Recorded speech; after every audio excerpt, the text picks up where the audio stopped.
जी, हमारे साथ जमीयत उलमा इस्लाम फ़ेल के रहनुमा सेनेटर कामरान मुर्तज़ा साहब मौजूद हैं। सर, एक तो मौलाना साहब से एक मुलाकात हुई दुरानी साहब की, आगे सियासी जमातों के लिए कि तमाम को लेवल प्लेइंग फील्ड मिलना चाहिए, उस मुलाकात को कैसे देख रहे हैं? देखिए, मौलाना साहब ऐसे रहनुमा हैं जिनको न सिर्फ कौमी बल्कि बैनुल कौमी सतह पे तस्लीम किया जाता है।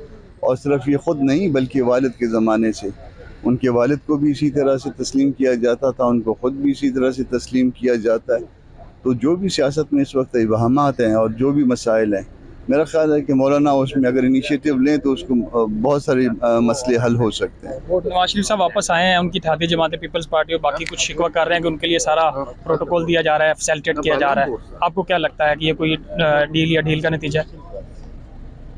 मुझे अब ये तो इल्म के ऊपर मबनी है कि अगर किसी के इल्म में कोई ऐसी बात हो, शकूक का इजहार तो किया जा सकता है, मगर इल्म वाली कोई ऐसी बात मुझे नहीं पता। हो भी सकती है और नहीं भी हो सकती है, मगर अगर है या नहीं है, दोनों सूरतों में इस तरह से इम्प्रेशंस नहीं देने चाहिए कि कौन आ रहा है कौन जा रहा है। इससे पहले भी इम्प्रेशन दिए जा रहे थे कि किसी को कहा जा रहा था वो भारी है, किसी को कहा जा रहा था वो हल्का है।